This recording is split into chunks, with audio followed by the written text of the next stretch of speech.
François, mon tiers-livre, atelier d'écriture, on est dans le cycle été, ce sera la 4e, même si avant on avait fait un prologue. Et ce prologue, on était parti sur un texte de Peter Hanke, sur une espèce de position sujet, mais qui incluait l'avant-naissance, qui incluait l'appropriation des 5 sens, donc ce je suis né. Et j'avais envie de revenir un petit peu dans cette relation-là, se constituer sujet dans l'appropriation extérieure. Et c'était pas quelque chose qui restait si étranger, par exemple à ce qu'on a fait avec les infinitifs, le récit avec participe présent et infinitif à partir de Centrale de Thierry Beinstengel. On est revenu aussi avec Georges Perec sur cet intérieur tournant à partir aussi de cette caméra de Chantal Akerman. On a 40 séances devant nous. J'avais l'envie de rester un petit peu là dans ces harmoniques. Pourquoi ? Pour ce lien qui pour moi est celui là, de cette première distension de l'écriture, où ce qui surgit par la littérature, par les livres là derrière nous, ce qu'on lit et ce qui nous appelle, viennent là entre ce rapport à ce qu'on cherche à l'intérieur et ce qui de l'intérieur se révèle par l'expérience et justement les contraintes, l'arbitraire de la relation au monde. Et en reparcourant comme ça les cycles et tout ça, je cherchais, mais c'est quand que tu avais fait un atelier avec Habité de Sereine Berlotier? Et puis, à ma grande surprise, non, j'avais fait des ateliers avec Habité de Sereine Berlotier, mais ils ne sont pas en ligne, sauf à la trace d'un et d'un seul. Et justement, c'est dans notre WordPress. On glisse sur l'ordi, et dans le WordPress, si on cherche, là il y a un moteur de recherche que vous êtes probablement habitué à utiliser. Si je cherche Berlotier, je vais trouver ici Chambéry 2021-2022. Oui, je crois que c'était la dernière fois que j'avais fait une saison avec Anaïs Guillet et Dominique Petit à la fac de lettres de Chambéry. J'ai passé le relais, c'est Hélène Gaudy maintenant qui fait ça, et je me souviens de ce workshop en particulier parce que j'avais pris que des propositions émanant d'auteurs femmes. Ben oui, puisque dans le groupe, globalement, on avait 2 garçons pour 22 filles, et quel plaisir, aucune ne s'en est aperçue. C'est comme ça. Et dans ce workshop, on avait tous passé par le blog, on mettait en ligne, on lisait au mur, et donc même les outils, les petits PDF étaient mis en ligne directement sur le WordPress, et voilà un extrait de Sereine Berlotier, Habiter les inaperçus, sous forme d'un beau PDF. Je peux même le télécharger sur mon propre bureau, parce que cette somme d'extraits, oui, j'en ai mis quand même 3 pages, c'est à partir de ça que vous allez travailler. Alors Sereine Berlotier, qui c'est ? Elle a un site, c'est quand même le moindre pour un auteur d'avoir un site. Et voilà sa page d'accueil. Son premier, c'était un travail que j'avais eu la chance de connaître avant même sa publication, un travail sur la mort, le suicide de Gerasim Luka, qui se jette dans la Seine. Mais elle avait été explorer toutes ses archives, elle avait été reçue par la veuve de Gerasim, et ça a fait ce très beau livre, très lyrique, nu précipité dans le vide. Bon, évidemment, plusieurs autres. Le dernier s'appelle aux éditions Nous, avec leur forme si reconnaissable de nom d'auteur sans le prénom, avec Kafka, Cœur intranquille, qui n'est pas un essai sur Kafka, plutôt un essai avec Kafka pour explorer de l'intérieur le deuil de la mère. Et je suis très content que ce livre aussi ait une belle réception. Et nous, on va s'occuper de ça. Alors retour hors écran, c'est le livre, il se présente comme ça. C'est une maison d'édition, Esther Maudier, Vous pouvez la suivre sur Facebook, ça s'appelle Les Inaperçus. Bon, évidemment, avec le temps et la qualité du catalogue, c'est plus du tout si inaperçu que ça. C'est une collection qui se veut une collaboration. Tiens, donc, comme par hasard, on va retrouver Jérémy Liron, qu'on avait accueilli il y a quelques jours pour une rencontre là, sur le Patreon Tiers Livre. Là, sur l'écran, j'ai un vague scan en noir et blanc, donc vous ne verrez pas le travail d'accompagnement de Jérémy. Mais qu'est-ce que c'est étrange de partir sur un titre qui ne constitue qu'un seul mot. Et c'est ça qu'on va aller voir de suite. Un travail par fragment.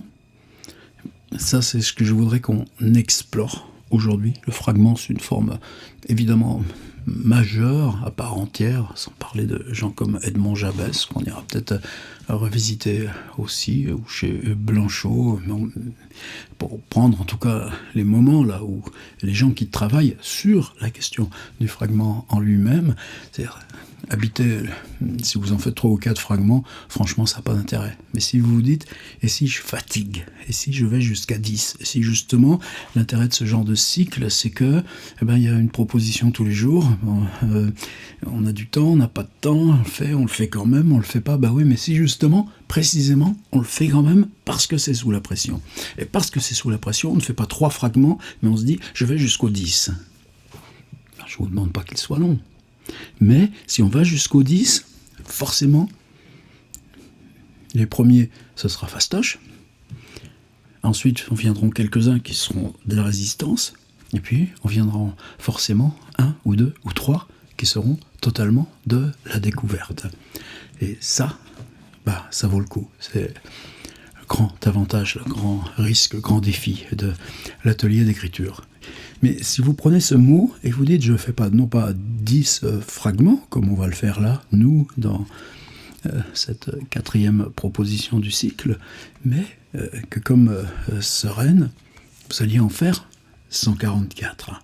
Performance, oui, pour des gens comme Sereine Berlotier, je crois que la question de la performance orale, la question du blog aussi, quoi qu'elle en est, parce que c'est quelqu'un qui joue toujours aussi avec Internet ou pas Internet, mais cette prééminence du livre, c'est pas un secret, c'est marqué sur son site aussi. Elle est conservatrice au département de littérature contemporaine de la BNF, donc je pense que on n'est jamais totalement à l'écart de la réflexion sur son propre travail quand on accomplit un travail salarié de cette sorte.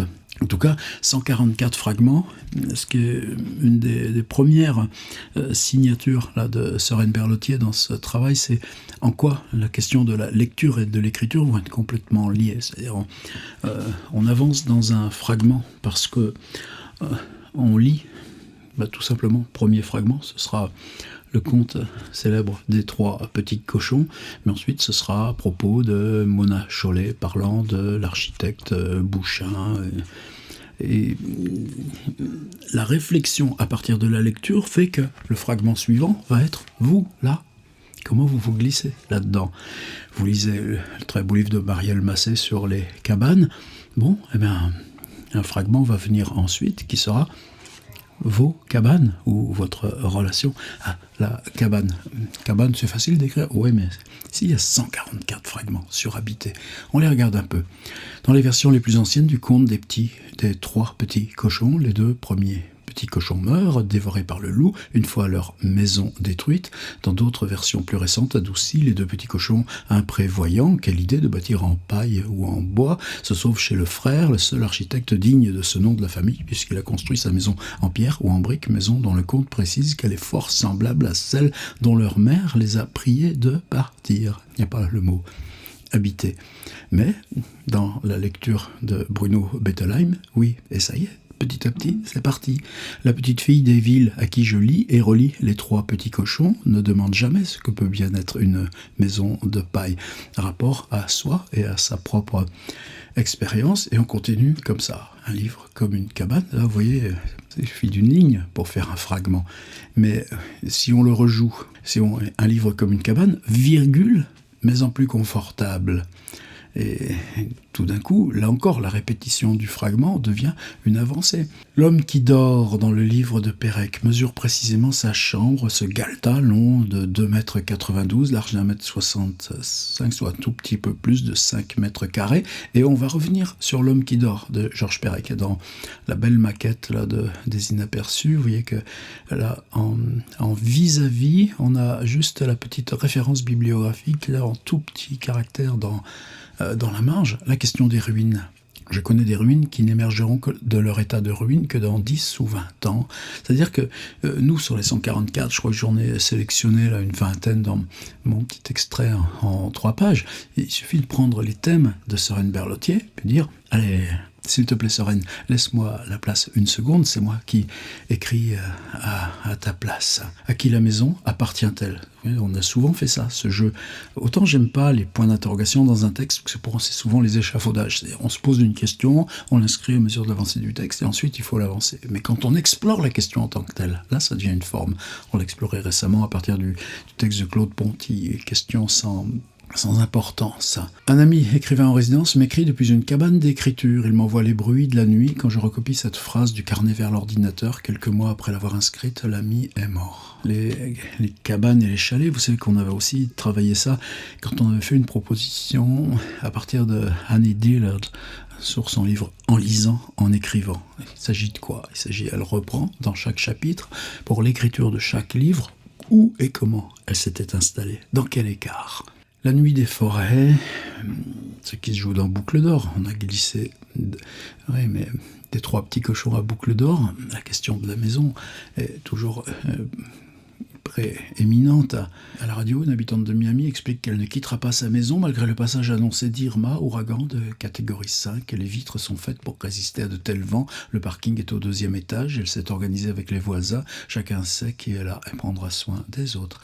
Et Bartleby habite-t-il ce bureau ? Là, il faut avoir lu Bartleby pour savoir, mais là encore, elle va y revenir après.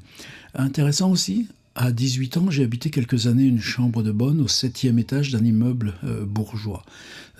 Combien de mois, elle ne nous le dit pas.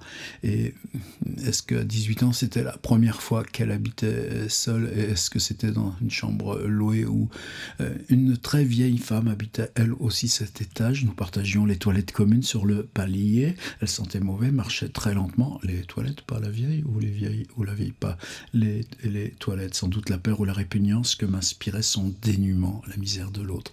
Était-elle trop vive pour être dépassée ? Et de là, mais on va revenir à Un homme qui dort. 29, dans la chambre de bonne qu'habite le personnage d'un homme qui dort. Le robinet est sur le palier, commun à tous les occupants de l'étage. Moi, je m'en souvenais plus du tout de ce détail. Ou bien d'avoir que ses vêtements sur le dos. Voilà, elle va rester dans Pérec. Et elle va rester dans Pérec pas mal, évidemment. 30, une phrase célèbre d'espèce d'espace, ou bien s'enraciner, retrouver, ou bien cette alternative, ce que Pérec appelle alternative nostalgique et fausse. Et la suite, ou bien n'avoir que ses vêtements sur le dos, ne rien garder, vivre à l'hôtel, en changer souvent, changer de ville, changer de pays. Ben oui, recopier, c'est aussi un fragment sur habiter. Mais de là, elle suit sa lecture. Redécouvrir dans Pensée classée le chapitre intitulé, comme par hasard, de quelques emplois du verbe habiter. Alors, est-ce qu'elle le redécouvre parce qu'elle écrit elle-même habiter, ou bien c'est parce qu'elle écrit habiter qu'elle suit à la piste le mot habiter plus précisément. Par exemple ici chez Pérec, habitant Paris, je ne peux pas dire j'habite la région parisienne, ni j'habite dans le bassin parisien, ni même j'habite le département de la Seine. Tiens, 33. S'il m'arrive de rêver à une maison inconnue, n'est-ce pas que je lui délègue des facultés d'accueil ? C'est quoi pour vous la maison inconnue dont vous rêvez ? Si je voulais à la manière de Pérec faire surgir du passé mes chambres retrouvées, quelques-unes d'entre elles au moins, il me faudrait décrire la chambre de bonne que j'occupais au 7e étage, puis celle où je vécus 1 an, donc cette chambre de bonne Elle en a parlé, mais est-ce que c'est la même? Non, on n'est même pas sûr. Puis celle où j'ai vécu 1 an aux États-Unis dans une petite maison partagée avec 2 colocataires. Mais tout d'un coup, oui, ces choses lacunaires, ces choses mineures de l'autobiographie émergent parce que justement, on est là en train de chercher précisément la maison, du latin manere, demeurer, rester, vous voyez, et, tandis qu'en italien, espagnol et en portugais, casa, que l'on retrouve en français dans case, c'est maintenu. La réflexion sur l'étymologie, oui, fait partie de ces possibilités de fragments. Maison où l'on dort longtemps, mais ce sont des châteaux, les arbres poussent, tiges et ronces, sommeil et invisibilité, ceux du dehors meurent. Alors, on est totalement dans quelque chose quasi lyrique ou de fantasmatique, des maisons pour la joie, d'autres pour le chagrin. S'il est question de maison, est-il forcément question de pardon? Une maison pour des gestes à refaire, une maison pour le grenier d'une maison. Autant de pistes, autant de pistes. Les chambres n'ont pas de cloison, ils habitent de vastes pièces ouvertes. On dirait que les murs leur font peur, il y a de la lumière, les vitres mentent. Encore un élément, c'est-à-dire que c'est tous ces paramètres qu'on va changer, bloquer un par un, déplacer, modifier. Encore espèce d'espace. J'aimerais qu'il existe des lieux stables, immobiles, intangibles, intouchés, presque intouchables, des lieux qui seraient des références, des points de départ, des sources. Le mot abri, vous pouvez vous en servir dans un de vos 10, du mot abri. Celle qui a écrit Une chambre à soi, Virginia Woolf, et son suicide. Mon grand-père maternel, tiens, le grand-père de Soren était architecte. Bon, le mien était garagiste, c'est pas la même chose. Mais si j'explore habiter pour le grand-père, en tant que le mien était garagiste par rapport au sien qui était architecte, est-ce que là, j'ai pas quelque chose à aller chercher? Ils habitaient comment, par exemple? Mes deux grands-pères, le paternel, le maternel, non, ils habitaient pas pareil. J'apprends avec Wikipédia que le Bernard l'imite, elle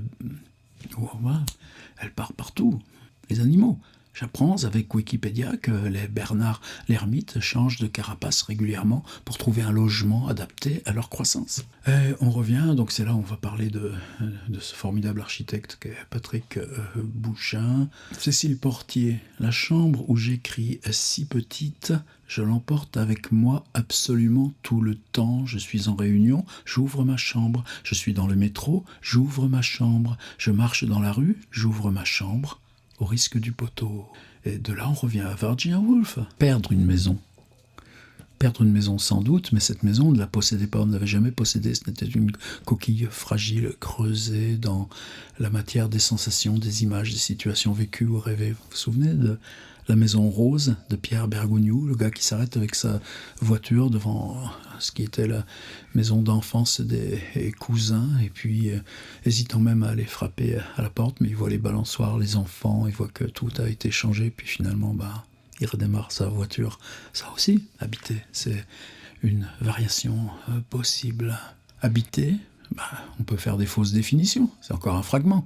Semer des habitudes au creux d'un espace fixe, tisser ses habitudes, s'y relier, tendre le fil et attendre. Et puis Bachelard, la maison est imaginée comme un être vertical, elle s'élève, elle se différencie dans le sens de la verticalité, elle est des appels à notre conscience de verticalité. Il n'y a pas à réfléchir là-dedans. Comment j'ai vidé l'appartement de ma mère, l'un des rares lieux dont l'empreinte soit fixée en moi. Et là, je crois que ça, c'est encore une citation. Lydia Flem, dans Comment j'ai vidé la maison de mes parents. Oui, mais sereine dans Kafka, cœur intranquille. Elle a, cette fois, c'est à elle de vider l'habité de sa mère. Maison entrevue, poreuse, à demi. Qu'est-ce que c'est une maison aperçue, de loin ou de nuit, où le rideau qu'agite une fenêtre, le vent venu de la mer, les murs blancs. Les images en soi qui correspondent à habiter. Et les maisons hantées. Oui, j'avance au hasard, on pioche, et puis là, je vais m'arrêter là, à vous de jouer.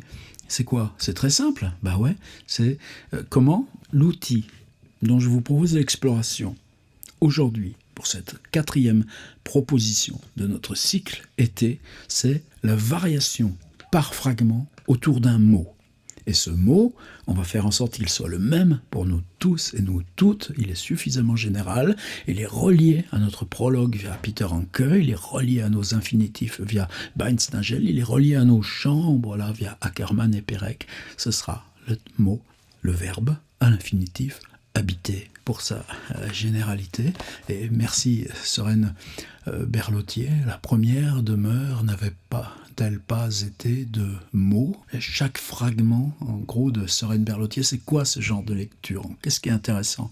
C'est qu'on lit avec l'écho en soi produit par le texte écrit dans le texte d'Henri Michaud intitulé « Mes propriétés », un homme se débat avec des formes dont il tente en vain de peupler ses propriétés. Dans Mes propriétés, tout est plat, rien ne bouge. Par exemple, en relisant Michaud, eh bien, nous, quand on lit le livre de Sereine Berlotier, Habité, mais c'est pas le seul, c'est un paramètre de lecture qui pour moi est extrêmement important.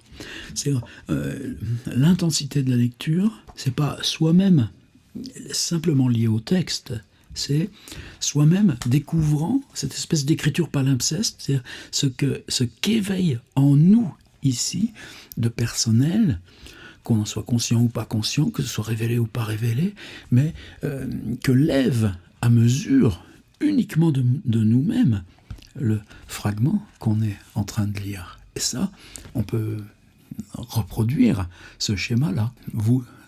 Où est-ce que vous irez chercher vos Henri Michaud ou vos Georges Perec?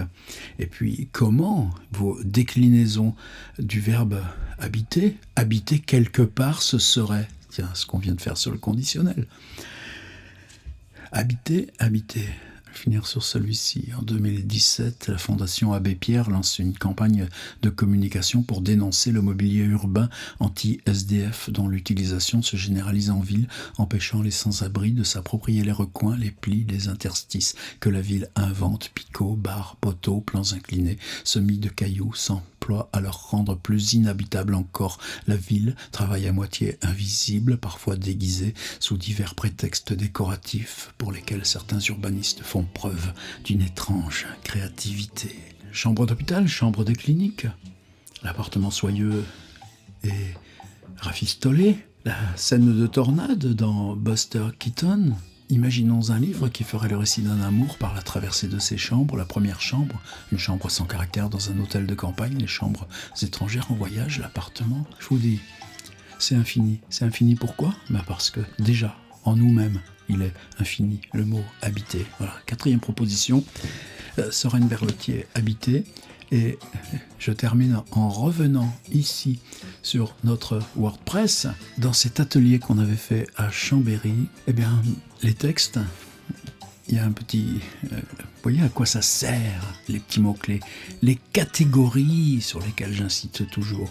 02, habiter, c'est-à-dire dans le cycle Chambéry 2021-2022, deuxième session, il y a un 02, habiter, et on peut immédiatement retrouver parce que depuis j'en ai quelques-unes m'ont demandé de supprimer les textes, ou l'ont fait elles-mêmes, heureusement, mais voici ce qu'un groupe d'une vingtaine d'étudiants le 31 mars 2022, avait écrit là, sans préparation, juste parce que dans un workshop de 2 jours, on avait consacré 2 heures à faire ça en temps réel. Et vous allez voir comment ça tient la route. C'est pour ça que ça vaut le coup, les ateliers d'écriture, et c'est pour ça que ça vaut le coup, les textes que là, vous allez écrire. Allez, 10 fragments chacune.